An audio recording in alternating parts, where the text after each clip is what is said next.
கதையை நீங்களும் படித்து கேட்டு மகிழுங்கள். கதை பிடித்திருந்தால் அனைவருக்கும் பகிருங்கள். அன்றைய நாள் காலை விடிந்ததும் பார்வதி தன்னுடைய துணிகளை எடுத்து தனது பையில் அடுக்கிக் கொண்டிருந்தார். அவர் மனம் முழுக்க வேதனை ஆட்கொண்டிருந்தது. ஒரே ஒரு மகனை பெற்று தங்களுடைய அனைத்து ஆசைகளையும் அடக்கிக் கொண்டு கார்த்தியை வளர்த்து ஆளாக்கி இருந்தார்கள் பார்வதியும் அவரது கணவர் கணேசனும். கார்த்திக்கு பிரம்மாண்டமாக திருமணம் நடத்தி முடித்தனர். பையனுக்கு திருமணம் ஆகும் வரை அவர்கள் வாழ்க்கையில் அனைத்தும் நல்லபடியாகவே நடந்து கொண்டிருந்தது. புதிதாக மருமகள் நிர்மலா அந்த வீட்டிற்குள் வந்த கொஞ்ச நாட்களிலேயே அவளுக்கு 2 வயதானவர்கள் வீட்டில் இருப்பது பிடிக்கவில்லை. அவர்களை எப்படியாவது வெளியேற்றிவிட வேண்டும் என்ற எண்ணம் அவளுக்குள் இருந்தது. ஒரு நாள் கார்த்தி வேலைக்கு சென்றிருந்தான். கணேசனும் வெளியே சென்றிருந்தார். மதியம் சாப்பாட்டுக்காக சமையல் செய்து கொண்டிருந்தாள் நிர்மலா. ஹாலில் அமர்ந்திருந்தார் பார்வதி. சமையல் அறையில் இருந்த நிர்மலாவின் குரல் கேட்டது. எத்தனை தடவை சமைக்கிறது? ஏற்கனவே காலையில் சமைச்சு அவருக்கு கொடுத்து விட்டாச்சு. இதுகளுக்கு மதிய சூட சமைக்க வேண்டியிருக்கு. நானே காலையில சமைச்சதை தான் சாப்பிடுகிறேன் என்று புலம்பிக் கொண்டிருந்தாள். பார்வதியின் காதில் அவள் பேசிய அனைத்தும் விழுந்தது. அவர் எழுந்து சமையல் அறைக்குள் வந்தார். ஏம்மா நிர்மலா, பெரியவங்களுக்கு மரியாதை இல்லையா? ஆடு மாடை பேசுற மாதிரி பேசுற. நீ வந்த புதுசுலேயே நான் உன்கிட்ட சொன்னேன், எனக்கும் என் கணவருக்கும் சாப்பாட்டில் உப்பு ரொம்ப கம்மியா இருக்க வேண்டும் என்று மருத்துவர்கள் சொல்லி இருக்கிறார்கள். நீ உனக்கும் உன் கணவருக்கும் மட்டும் சமைத்துக்கொள். மதிய சாப்பாட்டை நான் எனக்கும் என் கணவருக்கும் சமைத்துக் கொள்கிறேன் என்று சொல்லியிருந்தேன். ஆனால் நீதான் வேண்டாம் அத்தை, நானே பார்த்துக் கொள்கிறேன் என்று சொன்னாய். நீ பேசியதெல்லாம் மறந்து விட்டதா என்றார். ஆமாம் சொன்னேன். அப்பதான் எனக்கு புதுசா கல்யாணம் ஆகியிருந்தது. இந்த வீட்டுக்குள்ள புதுசாக வந்திருக்கேன். இந்த வீட்டில் நடக்கிறது எல்லாம் எனக்கு தெரியாது. காலையில் எழுந்தது முதல் சமையலறையிலேயே என் முழு நேரமும் கழிகிறது. நான் என்ன செய்யட்டும் என்று கேட்டாள். சரிம்மா, அதுக்காக மரியாதை இல்லாம பேசுவியா? என்கிட்ட வந்து நேரடியாக சொல்ல வேண்டியதானே? நானே எங்களுக்கு வேண்டியதை சமைத்திருப்பேனே.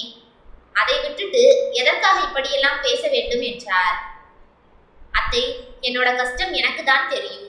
நான் உங்க பிள்ளைகிட்ட தெளிவாக சொல்லிவிட்டேன். உங்களுடைய பெற்றோருக்கு என்னால் சமைக்க முடியாது, அவர்களை சமைத்துக் கொள்ளட்டும் என்று சொல்லிவிட்டேன். ஆனால் அவர்கள் வயதானவர்கள், நீதான் கொஞ்சம் பொறுத்து கொள்ள வேண்டும். அவர்களிடம் சென்று என்னுடைய மனைவியால் உங்களுக்கு சமைக்க முடியாது என்று சொல்ல முடியுமா? அவர்கள் என்னை பற்றி என்ன நினைப்பார்கள்? இத்தனை வருடம் என்னை கஷ்டப்பட்டு வளர்த்து ஆளாக்கியவர்கள். உடனே அப்படியெல்லாம் அவர்களிடம் சென்று என்னால் சொல்ல முடியாது என்று சொல்லிவிட்டார். நான் என்ன செய்ய முடியும் என்று கேட்டாள் நிர்மலா. எங்களுக்கு வேண்டியதை நானே தனியாக சமைத்துக் கொள்கிறேன். சாப்பாடு வைக்க எவ்வளவு நேரம் ஆக போகிறது? குழம்பை மட்டும் காலையிலேயே நீ சேர்த்து வைத்துவிடு. இல்லை, அதையும் நானே வைத்துக் கொள்ளட்டுமா என்று கேட்டார். அவள் பதில் ஒன்றும் சொல்லாமல் அமைதியாக வேலையை பார்க்க ஆரம்பித்தாள். உடனே பார்வதி, நிர்மலா, எங்களுக்கு தேவையான அனைத்தையும் நானே சமைத்துக் கொள்கிறேன். நீ எதையும் எங்களுக்கு தயார் செய்து கொடுக்க வேண்டாம் என்று சொல்லிவிட்டு அங்கிருந்து வெளியே வந்தார். பார்வதி தன்னுடைய கணவர் வந்த பிறகு அவரிடம் நடந்த அனைத்தையும் சொன்னார். அவரோ, நான் வேண்டுமானால் கார்த்தியிடம் பேசி பார்க்கட்டுமா என்றார். பார்வதியோ, மகனின் வாழ்க்கைதான் நமக்கு முக்கியம். என்னால் முடிந்தவரை நான் சமைக்கிறேன். முடியாத போது பார்த்து கொள்ளலாம். 30 வருடமாக இதை செய்கிறேன். இப்போது சமைக்க முடியாதா? நீங்கள் அவனிடம் சென்று எதுவும் பேச வேண்டாம் என்று சொன்னார் பார்வதி. கணேசனும், நீ சொல்வதும் சரிதான், அவன் நிம்மதியாக இருந்தால் போதும் என்று சொன்னார். நிர்மலா 2 நாட்கள் கழித்து அன்று நடந்த விஷயங்கள் அனைத்தையும் தன் கணவரிடம் சொன்னாள். கார்த்தியும் தன்னுடைய அலுவலக வேலையில் இருக்கும் பிரச்சனைகளுக்கு மத்தியில் இதை பேச விரும்பாமல் சரி என்று அவள் சொன்னதை கேட்டுக்கொண்டு அமைதியாக இருந்து விட்டான். நாட்கள், மாதங்கள், வருடங்கள் இப்படியே ஓடியது. நிர்மலாவிற்கும் குழந்தை பிறந்து 1 வருடம் ஆகியிருந்தது. பெண் குழந்தைக்கு சாந்தினி என்று அழகாக பெயர் சூட்டியிருந்தனர். குழந்தை பிறந்ததிலிருந்து குழந்தையை கவனித்துக் கொள்ளும் பொறுப்பு பார்வதியிடமே இருந்தது. குழந்தை பார்வதியிடம் மிகவும் பாசமாக, அன்பாக இருந்தது. அப்போது கணேசன் உடல்நல குறைவால் உயிரிழந்தார். இந்த 4 ஆண்டுகளில் கார்த்தி மிகவும் மாறி போயிருந்தான். தன்னுடைய மனைவி சொல்வது அனைத்தும் தான் சரி என்ற அளவிற்கு அவனிடம் மாற்றம் இருந்தது. தன்னுடைய பெற்றோர்களை பற்றி அவன் அதிகம் கண்டுகொண்டதே இல்லை. எப்போதாவது அவர்களிடம் சாப்பிட்டீர்களா என்று கேட்பதோடு சரி. அந்த வீடு முழுக்க நிர்மலாவின் கட்டுப்பாட்டில் இருந்தது. மாமனார் கணேசன் இறந்த பிறகு 1 மாதம் வீட்டில் சமையல் அனைத்தையும் நிர்மலாவை பார்த்து கொண்டாள். அன்று தன்னுடைய கணவரிடம் மெல்ல மாமியாரை பற்றி பேச ஆரம்பித்தாள். எங்க பக்கத்து ஊர்ல நல்ல வசதிகளோட ஒரு முதியோர் இல்லம் இருக்கு. நம்ம தெருவில் இருக்க தேவி அவருடைய மாமியாரை அங்குதான் கொண்டு போய் சேர்த்திருக்கிறாள். அங்கு அவங்களும் நிம்மதியாய் இருப்பதாக சொல்கிறார்களாம். உங்களுடைய அம்மாவையும் அங்கு கொண்டு போய் சேர்த்து விடலாம் என்றாள் நிர்மலா. அவன் சற்று யோசித்துவிட்டு, சரி, அம்மாவிடம் பேசி 1 மாதத்தில் அம்மாவை அங்கு கொண்டு போய் விடுவதற்கான ஏற்பாடுகளை செய்கிறேன் என்றான். அதன்படி அடுத்த நாளே தன் அம்மாவிடம் சென்று பேசினான். அம்மா, உன்னை முதியோர் இல்லத்தில் கொண்டு போய் விடலாம் என்று முடிவெடுத்திருக்கிறேன் என்றான். பார்வதி மகனிடம், சரி தம்பி, என்னைக்குன்னு மட்டும் என்கிட்ட சொல்லு. நான் எனக்கு வேண்டியதை எடுத்து வைத்துக் கொள்கிறேன். எனக்கு உன்னுடைய நிம்மதிதான் முக்கியம் என்றார். அதன்படியே அன்று அவர் கிளம்பி கொண்டிருந்தார். வெளியே கார் வந்து நின்றது. கார்த்தி வந்து, அம்மா, கார் வந்துடுச்சு, போகலாம் என்றான். பார்வதி நிர்மலாவிடம் சென்று, போயிட்டு வருகிறேன், பிள்ளையையும் கார்த்தியையும் நல்லபடியாக பார்த்துக்கொள் என்று மட்டும் சொன்னார். அவள் சரி என்று மட்டும் தலையாட்டி சின்னதாக புன்னகைத்தாள். பேத்தியிடம் சொல்லிவிட்டு கிளம்ப சாந்தினி பாட்டியை கட்டுப்பிடித்துக் கொண்டு போகாதீங்க என்று சொல்லி அழுதது. நிர்மலா குழந்தையை இழுத்து பிடித்து வைத்துக் கொண்டாள். பார்வதி காரில் ஏறினார். கார் கிளம்பி சென்றது. முதியோர் இல்லத்தை நெருங்கும் போது முன்னால் அமர்ந்திருந்த கார்த்தியின் போன் சினுங்கியது. போனை எடுத்து பேசியவனுக்கு வாயிலிருந்து வார்த்தைகளே வரவில்லை.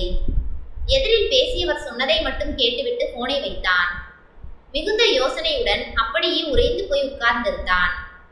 முதியோர் இல்லத்தின் வாசல் அருகில் கார் சென்றபோது சுயநினைவுக்கு வந்தவன் டிரைவரின் காதில் வண்டியை திருப்பி வீட்டுக்கு போகுமாறு சொன்னான்.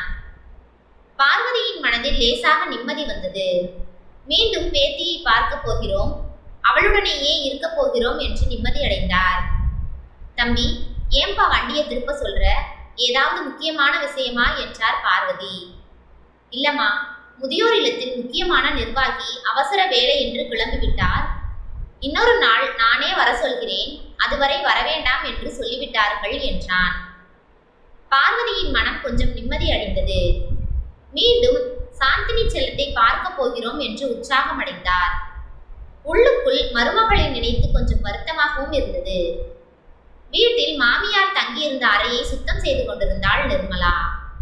அவள் மனம் மகிழ்ச்சியில் துள்ளியது. அப்போது வண்டி சத்தம் கேட்க வெளியே வந்து பார்த்தாள். தன் மாமியார் சென்ற கார் திரும்பி வந்ததை பார்த்து அதிர்ந்தாள். உள்ளே மாமியார் இருப்பதை பார்த்தவுடன் கோபத்துடன் வேகமாக தன் அறையின் உள்ளே வந்து உட்கார்ந்து கொண்டாள். காரில் இருந்து இறங்கி பார்வதி உள்ளே வர சாந்தினி பாட்டி என ஓடி வந்து கட்டிக்கொண்டாள். கார்த்தி காரை அனுப்பிவிட்டு உள்ளே வந்தான். அவனை பார்த்ததும், எங்க எதுக்காக மறுபடியும் உங்க அம்மாவை இங்கு அழைத்து வந்தீர்கள்? என்னால் அவர்களுக்கு சமைத்து கொட்ட முடியாது என்று கத்தினாள். அமைதியா இருடி, என்ன நடந்துச்சுன்னு கேட்காம வாய்க்கு வந்ததை பேசுற? நான் சொல்றத முதல்ல கேளு என்றான். உங்க அம்மா மேல இன்னும் பாசம் குறையாமல் இருக்கு, என்னமோ கதை சொல்ல போறீங்க, சொல்லுங்க என்றாள் நிர்மலா. நாங்க முதியோர் இல்லத்துக்கிட்ட போகும்போது சுந்தரம் என்ற நபர் என்னுடைய தொலைபேசிக்கு அழைத்து பேசினார். அவர் வங்கியில் வேலை பார்ப்பதாகவும் அப்பா அம்மாவின் பெயரில் பாதுகாப்புக்காக வைப்பு தொகை செலுத்தி வந்ததாகவும் மாதந்தோறும் பணம் கட்டி வந்ததாகவும் சொன்னார். ஆனால் அவர் இறந்த பிறகு மாதந்தோறும் பணம் செலுத்த வேண்டியதில்லை. அம்மா இறந்த பிறகு அந்த பணம் திரும்ப கிடைக்கும் என்று சொன்னார். நான் கூட அப்படி எவ்வளவு தொகை கிடைக்கப் போகிறது என்று நினைத்தேன். ஆனால் அவர் சொன்னதை கேட்டு அதிர்ந்து போனேன். அம்மாவுக்கு 20 லட்சம் வரை அவர் இறந்த பிறகு கிடைக்குமா? அவரை நல்லபடியாக பார்த்து கொண்டால் எனக்கு அந்த பணம் வந்து சேருமா? முதியோர் இல்லம் போன்ற காப்பகங்களில் அம்மாவை சேர்த்துவிட்டு அம்மாவை கடைசி காலத்தில் தவிக்கவிட்டால் காப்பீட்டு பணம் அவரது கடைசி காலத்தில் பராமரித்த முதியோர் இல்ல காப்பகத்திற்கே சென்று சேரும் என்றும் உயில் ஒன்று பதிவு செய்யப்பட்டு வைத்திருப்பதாகவும் தெரிவித்தார். அதோடு இல்லாமல் அதற்கான வங்கி நிரந்தர ஆவணத்தையும் எனக்கு அனுப்பி வைத்தார் என்று சொல்லி தனக்கு வந்த ஆவணத்தையும் எடுத்து காண்பித்தான். கனரா வங்கியின் பெயரில் முத்திரையுடன் வந்திருந்த ஆவணத்தை பார்த்து அதிர்ந்து போனாள் நிர்மலா. ஏங்க, நல்ல வேலை பண்ணீங்க, புத்திசாலித்தனமா செயல்பட்டு அத்தையை வீட்டுக்கு கூட்டிட்டு வந்துட்டீங்க என்றாள்.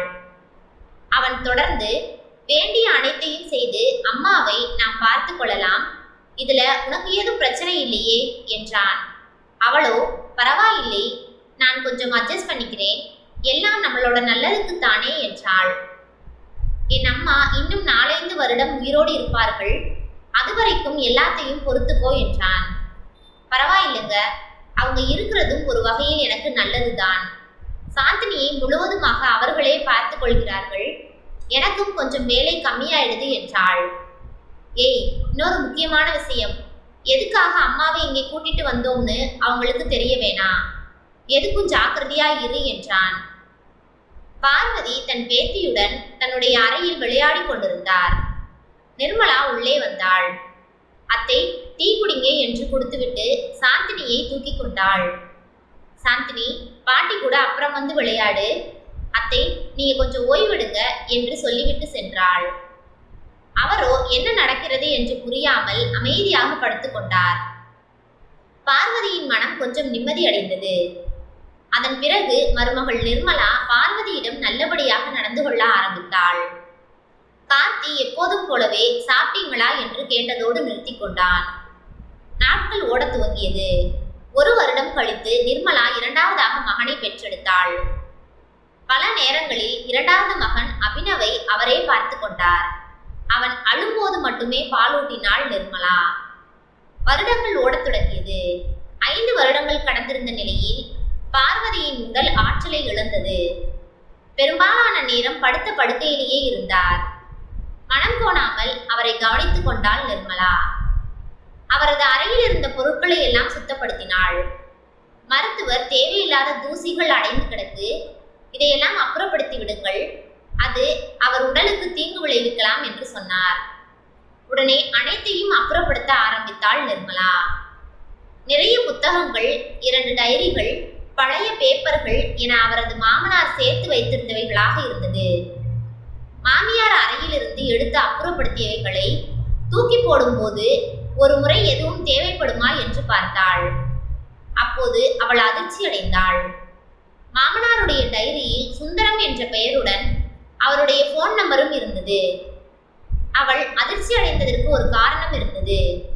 ஏனென்றால் அந்த சுந்தரம் என்ற பெயரில் தான் ஆவணம் வந்ததாக கார்த்திக் காண்பித்தான். அது அவள் மனதில் ஆழமாக பதிந்திருந்தது. அந்த நம்பருக்கு தொடர்ந்து கொண்டாள். அவரிடம் பேசியவுடன் அவர் அதே ஊரை சேர்ந்தவர் என்பதும் மாமனாரின் நண்பர்தான் என்பதையும் தெரிந்து கொண்டாள். அவர்தான் அந்த ஆவணத்தை அனுப்பி இருக்க வேண்டும் என்ற கோணத்தில் அவளுடைய கணவர் வீட்டிற்கு வந்தவுடன் அவனுக்கு தெரியாமல் அவனுடைய போனை எடுத்து பார்த்தாள்.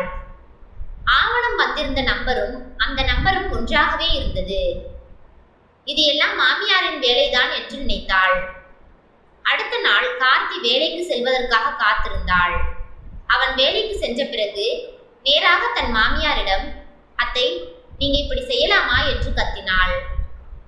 உடல் மெலிந்து படுத்த படுக்கையாக இருந்தவர், என்னம்மா என்னாச்சு என்றார். அவள் தன்னுடைய போனை எடுத்து அந்த ஆவணத்தை காண்பித்தாள். அதை பார்க்க முயற்சி செய்து தோற்று போனவர், என்ன இது, எனக்கு சரியாக தெரியவில்லை, நீயே சொல் என்றார். அவரை பார்க்கும்போது அவளுக்கு மனம் இளகியது. தன்னுடைய கோபத்தை குறைத்து கொண்டு, அத்தை உங்க பெயரில் மாமா வங்கியில் சேர்த்து வைத்த வைப்பு தொகை, அதற்கான ஆவணம்தான் இது உண்மையா என்று கேட்டாள் நிர்மலா. அவர் சற்று யோசித்துவிட்டு, அம்மா, கார்த்தியை போலதான் என் கணவரும், சம்பாதிப்பதை எல்லாம் என்னிடம் கொண்டு வந்து கொடுப்பதோடு சரி, உன்னை போல அனைத்து செலவுகளையும் நான் தான் பார்த்துக் கொள்வேன், இவ்வளவு பெரிய தொகை இருக்க வாய்ப்பே இல்லை என்றார். அவளுக்கு அதிர்ச்சியாக இருந்தது. யாரிடமும் பணத்தை கொடுத்து ஏமாந்து விடாதே என்றார் பார்வதி. அவரிடம் பேசி என்ன பிரயோஜனம் என்று அங்கிருந்து வெளியே வந்தாள் நிர்மலா. ஒருவேளை மாமா அத்தைக்கு தெரியாமல் ஏதாவது சேமிப்பு வைத்திருந்தால் எதற்கும் வங்கியில் சென்று விசாரிக்கலாம் என்று கிளம்பினாள்.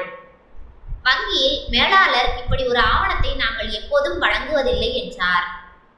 இருந்தாலும் வங்கி பெயரில் சீல் வைக்கப்பட்டிருந்த இடத்தை நன்றாக ஜூம் பண்ணி பார்த்துவிட்டு, அம்மா, இதில் யாரோ கையெழுத்து போட்டு இருக்கிறார்கள். கார்த்திக் என்ற பெயர் இருக்கிறது. அந்த பெயரில் யாரையாவது உனக்கு தெரியுமா? தெரிந்தால் அவரிடம் வேண்டுமானால் கேட்டுப்பார் என்றார்கள். அவளுக்கு உண்மை புரிந்தது. இதெல்லாம் கார்த்தியின் வேலைதான் என்பதை புரிந்து கொண்டாள். அன்று இரவு கார்த்தி வந்த பிறகு அவனிடம் பேசுவதற்காக நேரம் பார்த்து பொறுமையாக காத்திருந்தாள்.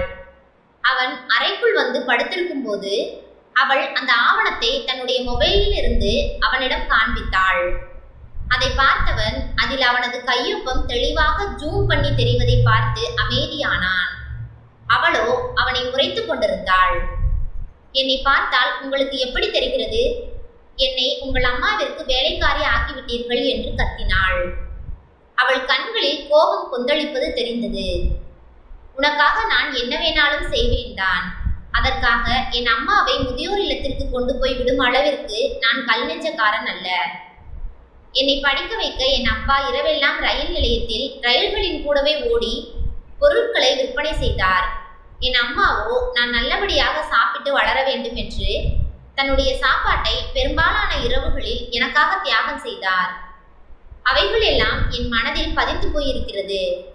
நான் அவர்கள் மீது கொண்ட பாசத்தை வெளிக்காட்டிக் கொள்ளவில்லை என்றாலும் என்றைக்கும் அவர்களை நான் வெறுத்தது கிடையாது. அவர்கள் இல்லாமல் நான் இல்லை. அதேபோல் இன்று நீ இல்லாமல் நான் இல்லை என்றான். அன்று நான் சொன்னது அனைத்தும் பொய்யாக இருக்கலாம். அதனால்தான் அவர்களை இன்று வரை நீ நல்லபடியாக கவனித்துக் கொண்டிருக்கிறாய். மனதார அவர்களுக்கு பணிவிடை செய்ததால் அதற்கான பலன் கண்டிப்பாக கிடைக்கும் என்றான். கடந்த 5 வருடங்களுக்கு மேல் மாமியாரை பார்த்து அவர்களோடு பழகி அவர்களோடு வாழ்க்கையை வாழ பழகி இருந்தாள் நிர்மலா.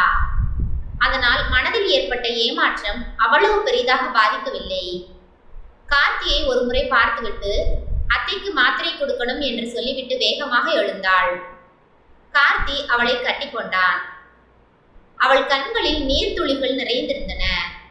வேகமாக அங்கிருந்து மாமியார் அறைக்கு சென்று மாத்திரை எடுத்து கொடுக்க, அவரோ, நிர்மலா, ஏதோ காண்பித்து கோபமா வந்து கேட்டாயே, என்னாச்சு என்று பதட்டமாக கேட்டார். அது யாரோ பணம் பறிப்பதற்காக அந்த ஆவணத்தை அனுப்பி ஏமாற்ற பார்த்திருக்கிறார்கள் என்றாள். அவள் கண்கள் கலங்கியது. சூதானமாய் இருங்கம்மா என்று சொல்லிவிட்டு கண்ணை மூடி படுத்துக் கொண்டார் பார்வதி. அங்கே இருந்து மீண்டும் தன் அறைக்கு வர அங்கே கார்த்தி பீரோவில் எதையோ உருட்டி கொண்டிருந்தான். என்ன செய்றீங்க என்று கேட்டுக்கொண்டே அவள் உள்ளே வர அவன் பீரோவில் இருந்து ஒரு சிறு பையை எடுத்தான். அவள் கண்கள் ஆச்சரியத்தில் விரிந்தன. மாமியாரிடம் அந்த பையை அவள் ஏற்கனவே பார்த்திருக்கிறாள். அத்தையிடம் இருந்த பை உங்களிடம் எப்படி வந்தது என்று கேட்டாள். அம்மாதான் கொடுத்தாங்க. இது அவங்களோட நகை. என் மருமகளுக்கு சொந்தமானது என்று கொடுத்தார்கள் என்றான். கிட்டத்தட்ட 30 சவரன் நகை இருந்தது. அவள் கண்கள் கண்ணீரை கொட்டி தீர்த்தது. அவள் அதை தொடுவதற்கு தயங்கினாள். சிறிது நேரம் கழித்து நிர்மலா கார்த்தியை இறுக்கமாக கட்டிக்கொண்டு அழுதாள். கண்ணீரிலேயே தான் செய்ய நினைத்த தவறிற்காக கணவரிடம் மன்னிப்பு கேட்டாள். நாட்கள் ஓடத் தொடங்கியது. 2 மாதங்கள் கழித்து பார்வதி நிம்மதியாக தூக்கத்திலேயே உயிரிவிட்டார். நன்றி. கதை பிடித்திருந்தால் லைக் பண்ணுங்க, ஷேர் பண்ணுங்க, சப்ஸ்கிரைப் பண்ணுங்க. உங்களுடைய கருத்துக்களை கமெண்ட் பாக்ஸில் தெரிவிக்கவும். தங்கள் ஆதரவிற்கு நன்றி.